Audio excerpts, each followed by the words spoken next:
In this video, I'm going to be talking about focus stacking. First off, I'm going to go over what focus stacking is.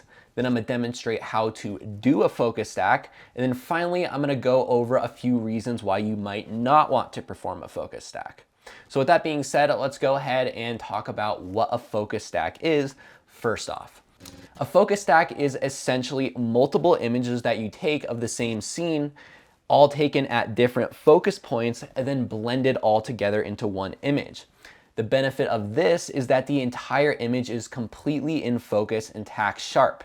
This is particularly useful for scenes where you have a subject that's very close to the camera lens and you have a background that you still want to keep in focus even if it's far away from the lens. The reason you might want to do this is because even if you were to take a shot at a high f-stop, for example at f18 or f20, the whole image still won't be in focus. In addition, shooting at an f-stop like f18 or f20 generally means the edges will be sharp and the lens isn't performing at its best. Most lenses perform at their optimum sharpness around f8 to f13, depending on the lens. So if you can take multiple focus points at that f-stop and blend them, you'll have a completely sharp and clear image. So if that sounds a little confusing to you, let me show you a few examples of images that have been focus stacked. So if we hop into Lightroom here, you can see this image of Mesa Arch has been focus stacked.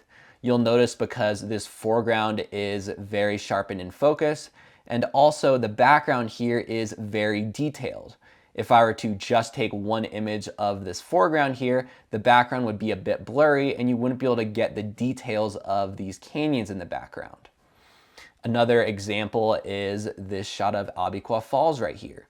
As you can see, we have this leaf that's in the foreground here that is tack sharp, and this waterfall that is very sharp in the background.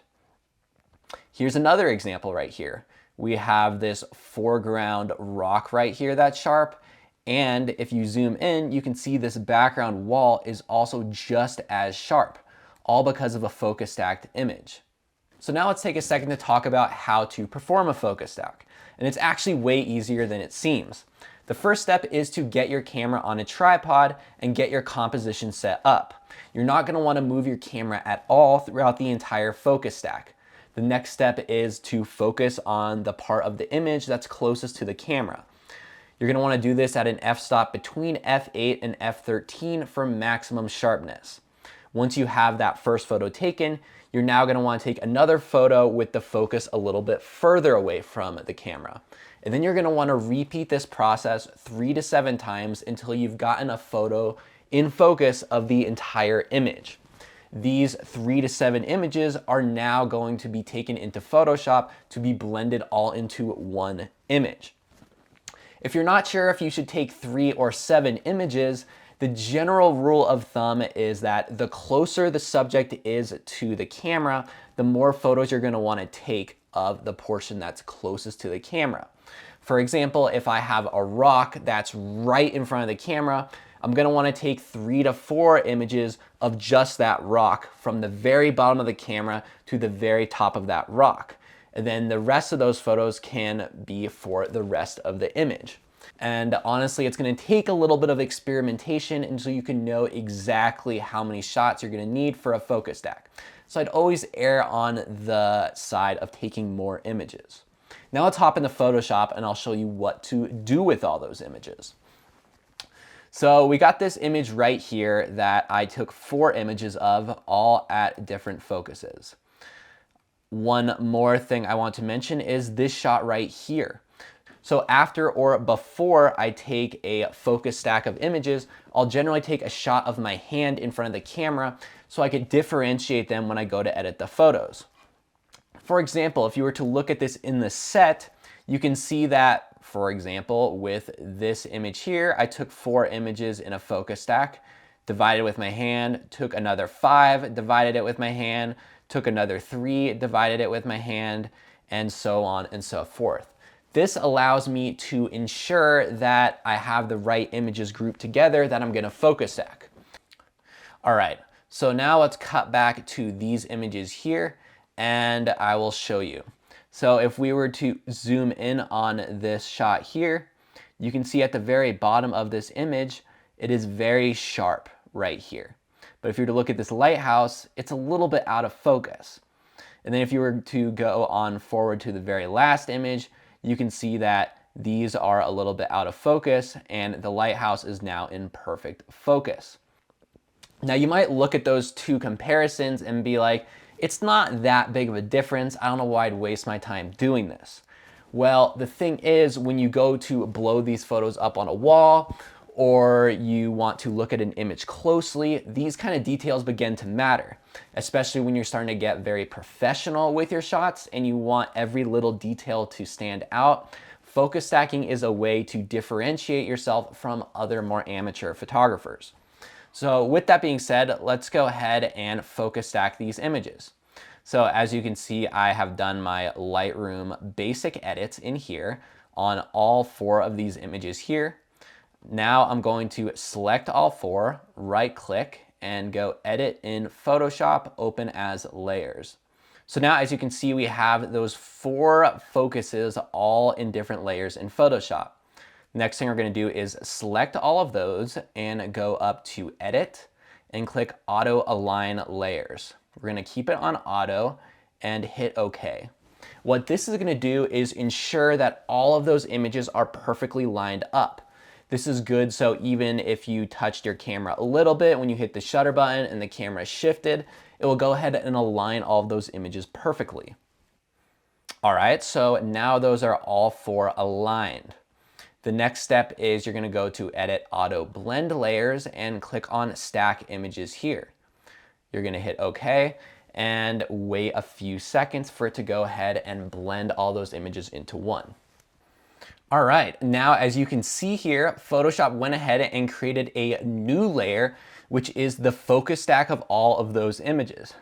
So now if we zoom in, you can see it's crystal clear right here and also crystal clear on this lighthouse here. So the whole image is entirely within focus.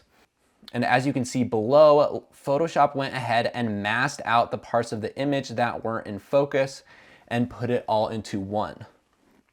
If you need to go through and make manual edits to certain masks, you can go down here and click on a mask and edit it if you need to. However, I've found that I rarely need to do this if you take enough photos, so always take more photos than you think might be necessary. So once this image was all said and done, you can see how it turned out right here, where we have this beautiful image of these little succulents popping out of the ground with an entirely in focus image. So now that we've talked about how to do a focus stack, let's talk about reasons not to focus stack. Because when you first learn how to focus stack, it could be tempting to start trying to get everything in focus and be a little bit over the top about it. So the first example I want to show you is this image right here. So you might not want to focus stack if you have a blurry foreground like this. That's not super important to the image. This is an artistic choice by me to keep this a little bit blurry to place the emphasis on this temple right here. Another example would be the complete opposite of this. So I focused on what was right in front of this image here, and I kept the bridge in the background a little bit out of focus, as you can see right there. Generally with images where there's a lot of fog or mist, for example, on a waterfall, sometimes it's not the best decision to focus stack because you want to account for that atmosphere that's going to be behind there. Another reason you might not want to focus stack is for an image like this, where there isn't a clear pathway of the entire depth of the image. And by that, I mean a shot like this, for example, where there's portions of the image here, here, here, here, and here that slowly and gradually get further and further away. If we cut back to this image, there's just one part of the image that's very close and one part of the image that's very far. This is going to go ahead and create something called focus breathing.